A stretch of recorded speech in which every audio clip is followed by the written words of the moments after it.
रियाजी 7वीं जमात के चौथे सबक में खुश आमदीद। इससे पिछले सबक में हमने सेट को लिखने के जो तरीके हैं वो उनके बारे में पढ़ा था। हमने सीखा था कि 3 तरीके हैं: बयानिया तरीका, इंदराजी तरीका और तरकीब सेट साज। इस लेक्चर से पहले, इस सबक से पहले जो तीसरा सबक था उसमें हमने एक सेट को बयानिया तरीके में लिखने की मशक की थी। आज के इस सबक में हम कुछ सेटों को इंदराजी तरीके से लिखने की मशक करेंगे। तो अगर आपने पिछला लेक्चर नहीं देखा, आप उसे देख सकते हैं ताकि उस लेक्चर का इस लेक्चर के साथ एक रबत रहे। सबसे पहला जो है हमारा सवाल वो है, लफ्ज हॉकी में मौजूद अंग्रेजी हरूफ का जो सेट है वो ए है। इसको हमने इंदराजी तरीके से लिखना है। हमें पता है कि इंदराजी तरीके में लिखने के लिए बीच में कॉमा डाला जाता है, तो हम इसको ऐसे लिखेंगे। ये एच भी छोटा है इसलिए एच ओ सी के ई और वाई।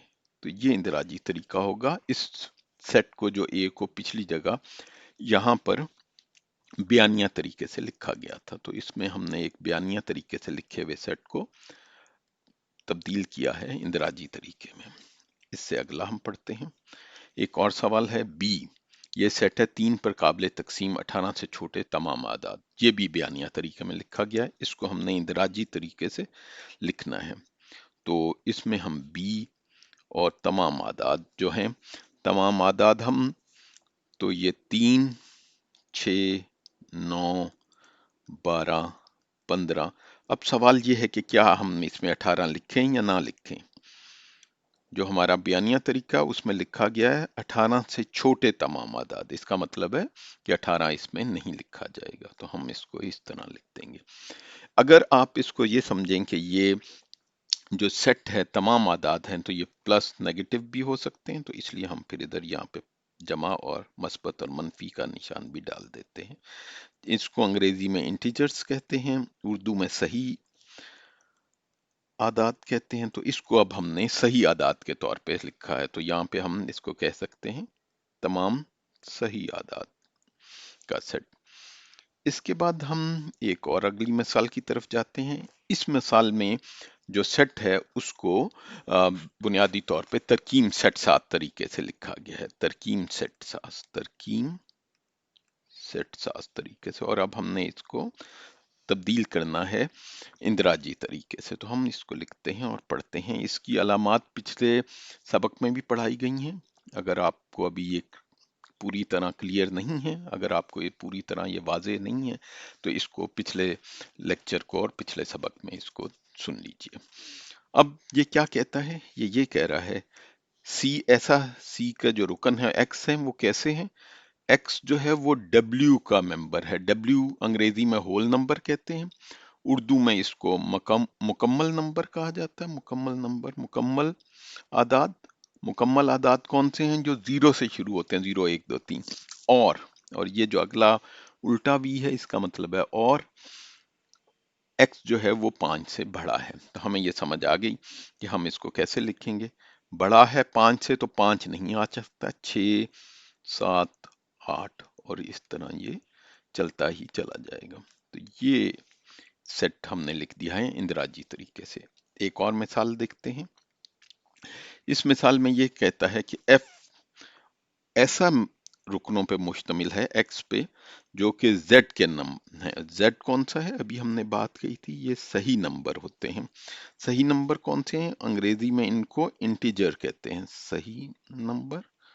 और जैसे मैंने कहा, इसको अंग्रेजी में इंटीजर्स कहते हैं। इंटीजर्स मस्बत और मनफी दोनों होते हैं। तो ये जो था f सही नंबरों पे मुश्तमिल है, और ऐसा है कि x माइनस यानी कि मनफी 7 से बड़ा है और मनफी 1 से छोटा है। तो हमें पता है कि बड़े मनफी साइड पे जब हम देखते हैं तो मनफी 6 मनफी 7 से बड़ा है, मनफी 5, तो इसलिए इसका ये आ जाएगा मनफी 6, मनफी 5, मनफी 4, मनफी 3, मनफी 2। और ये लिखा हुआ है कि मनफी 1 से इसको छोटा होना है, तो इसका मतलब है कि हम इसमें मनफी 1 नहीं लिखेंगे। ये है आखिरी मिसाल आज की मशक की, हम देख लेते हैं। ये एक बयानिया तरीके में सेट लिखा गया है। 30 से छोटे 5 के तमाम अज़ाफ। अज़ाफ का जो लफ्ज़ है, ये अज़ाफ का लफ्ज़ इजाफे से आया है। इजाफा उर्दू में ज्यादा करने को कहते हैं। इसका मतलब ये है कि ये ज़रब है, ज़रब तक, जिसको अंग्रेजी में मल्टीप्लाई कहते हैं। तो जब हम इसको लिखेंगे 30 से छोटे 5 के तमाम अज़ाफ, तो ये हो जाएगा 5, 10, 15, 20, 25। और क्या हमें 30 लिखना चाहिए? ये लिखा हुआ 30 से छोटे, इसलिए ये नहीं लिखा जाएगा। तो ये इंदराजी तरीका है। तो आज हमने कुछ मिसालें की हैं जिसमें हमने सेट को इंदराजी तरीके में लिखा है। और ये जो मिसालें थीं, इनमें जो सेट थे वो बयानिया तरीके में भी बयान किए गए थे, लिखे गए थे, और इसके अलावा तरकीब सेट साज तरीके से भी लिखे गए थे। अ, इससे अगले जो लेक्चर है, इससे अगला जो सबक है, इसमें हम सेटों को तरकीब सेट साज तरीके से लिखने को सीखेंगे। तो हमारे पास जो सेट है वो इंदराजी तरीके में दिया हो या हमें बयानिया तरीके में दिया हो, उसको कैसे हम तकरीम सेट सात तरीके में लिखेंगे, ये हमारा अगला लेक्चर होगा। बहुत शुक्रिया।